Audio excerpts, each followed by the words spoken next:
Recording begins. Interior. The sound of paper on a flat surface. A lamp clicking on. The node field on the closure document has been incomplete for 4 days. That's the objective tonight. The longitude. The document printed node rook and then stalled, the same way it stalled on the coordinate, the same way it stalled on every field that mattered, releasing information in pieces, at intervals we don't control, according to conditions we haven't fully identified. 4 days ago it gave us the latitude. Tonight I want to know if it's finished. I have the document in front of me. I also have something I didn't have 4 days ago. A nautical chart of the North Sea and English Channel, 1/500,000 scale, purchased yesterday from a maritime supply shop on the harbor front. Hannah identified the supplier. She said to ask for the pre-2004 edition if they had it.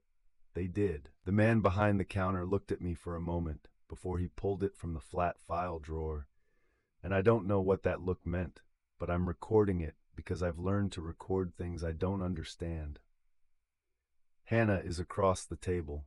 She has the chart unfolded and is orienting it with a compass she's had since before I knew her. A brass one with a cracked bezel she's never replaced. She found north 30 seconds after she unrolled the chart and hasn't looked up since. I want to describe the nautical chart before anything else happens, because objects change, and I want a record of what it looked like at the start of this session. It's large, approximately 1 meter by 70 centimeters, unfolded, which is why we pushed everything else off the table before we started. The paper is thicker than standard map stock, slightly waxy to the touch, the kind of stock designed to survive wet conditions on a vessel. The ink is crisp despite the age, printed 2003, according to the edition note in the lower margin, surveyed from data compiled through the 1990s. The print is dense, depth soundings in fathoms across the open water sections, clustered close together in the shallower coastal zones, where the seabed is uneven and spacing out as the depth increases toward the center of the chart.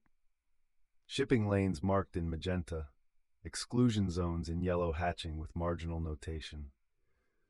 A network of named waypoints connected by dotted lines along the major routes.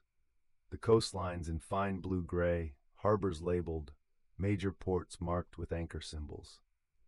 Compared to Hannah's archive grid map, the one she copied from the southern node chamber, this chart is precise in a way the grid map isn't. The grid map measures distance in kilometers and marks locations with symbols.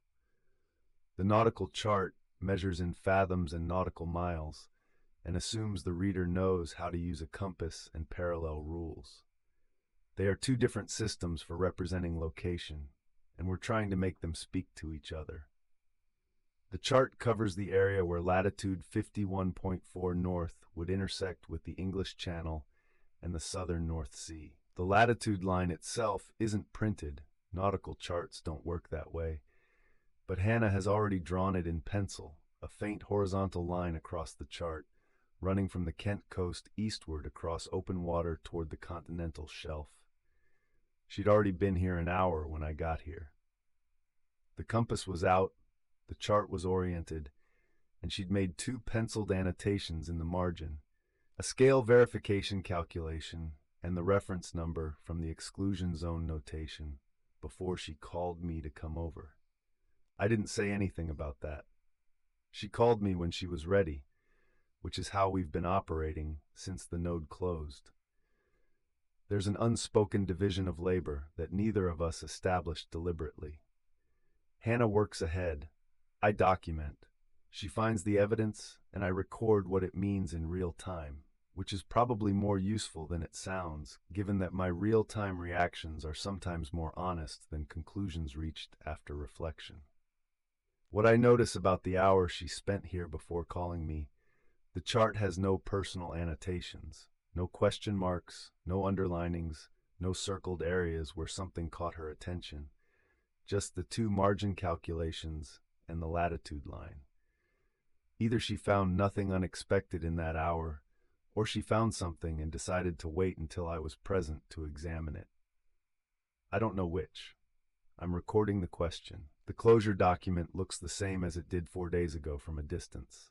Up close, there's a difference. I'm going to read the current state of every field aloud so it's on the recording. Subject, convergence. That's unchanged. Status, complete. Unchanged. Node rook, and then the field continues. It continued sometime in the last 4 days without either of us present to see it happen.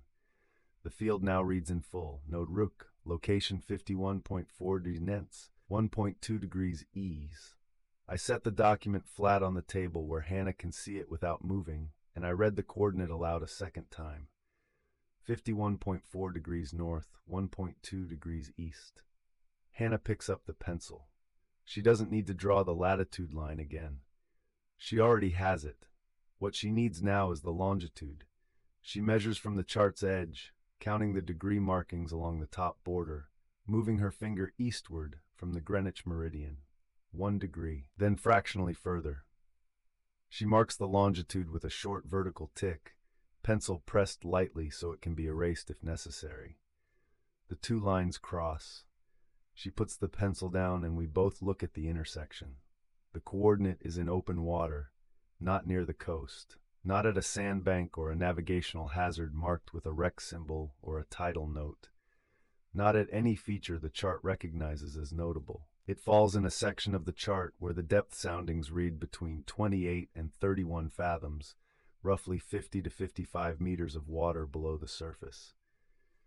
The nearest landmass is the Kent coast to the west, approximately 40 kilometers.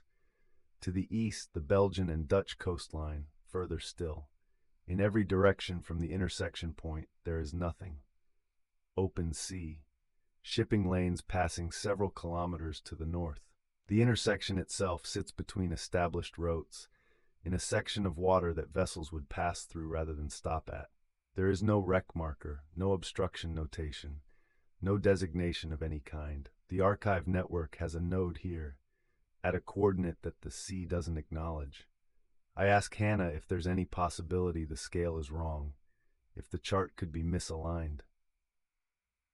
She says she checked the scale against 2 known reference points before she drew the latitude line.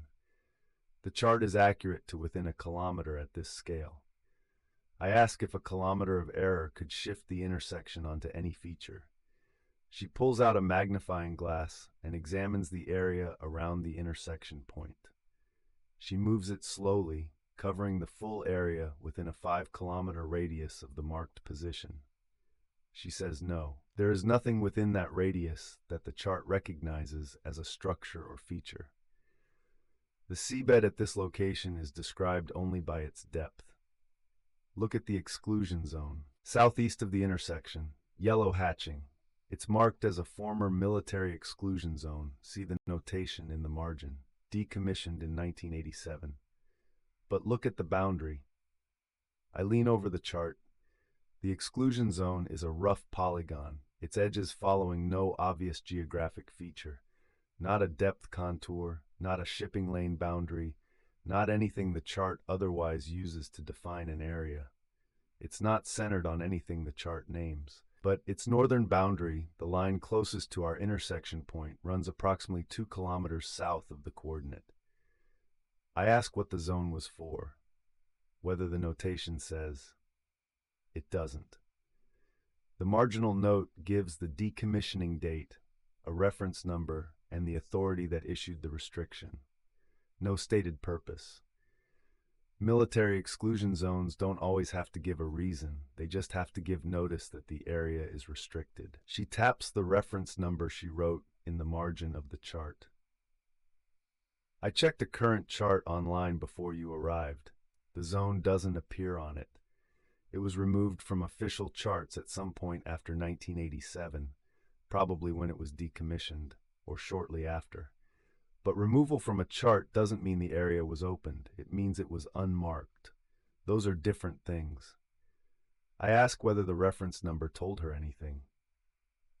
The format isn't one I can place. Not a standard Ministry of Defense reference. Not a civilian maritime authority format. Not an admiralty notation.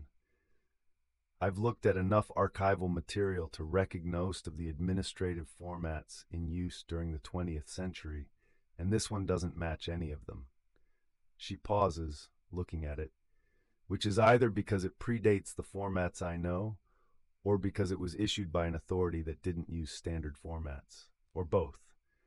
The Rook coordinate sits just outside the northern boundary of a zone that was restricted, then erased from current records, and whose reference number doesn't match any known administrative system.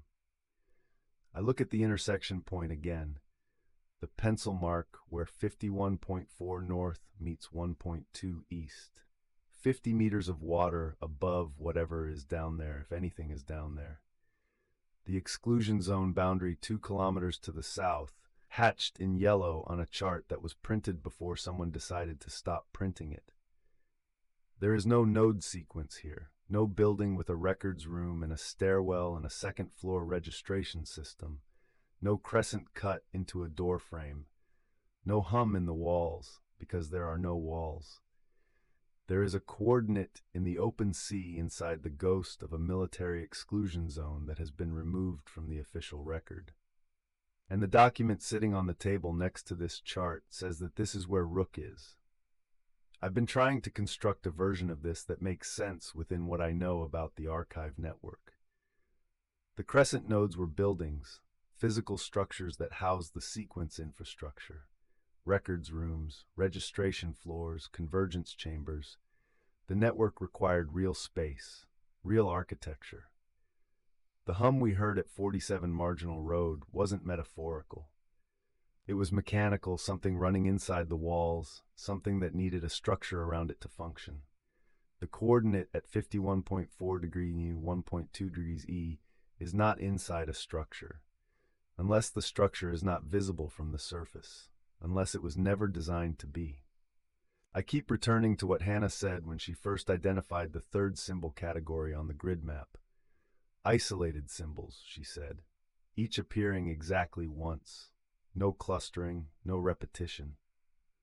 The crescent nodes formed a system with shared infrastructure and a shared protocol, the 4-step sequence, the registration format, the convergence requirement. They were recognizably the same kind of thing. Whatever the parallel line marks represent, they at least cluster, which implies some kind of relationship between them. The isolated symbols don't cluster. They don't share a protocol we've seen. If the network built them differently, built each one for a specific purpose that no other node serves, then Rook might not have been designed for surface access at all. It might have been designed to be reached from below, through water, through the seabed itself. I have no basis for that conclusion. I'm recording it as a direction the evidence is pointing, not as a fact. What I cannot construct is a version of a node that requires 50 meters of open water overhead and still functions the way 47 Marginal Road functioned.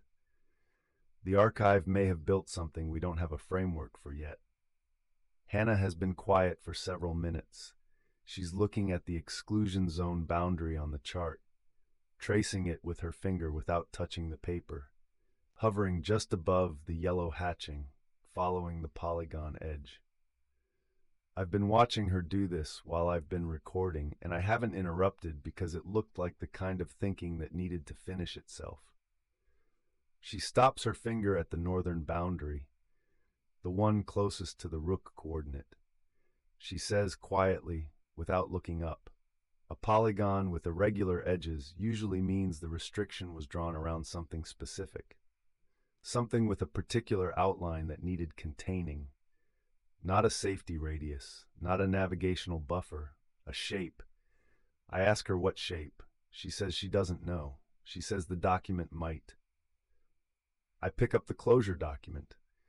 I've been setting it down and picking it up throughout this session, the way I check the key, not because I expect it to have changed in the last 10 minutes, but because the archive has made me stop trusting my memory of what I read 5 minutes ago.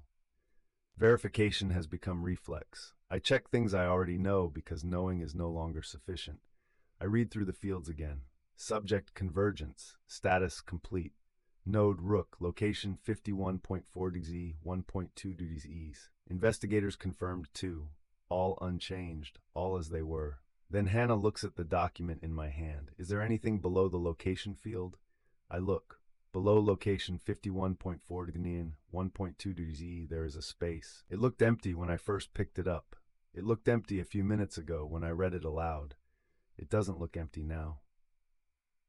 Below the location field, pressed up from the surface of the paper the same way the other fields formed, slow, physical, like the document is composing itself from underneath, a new label is appearing.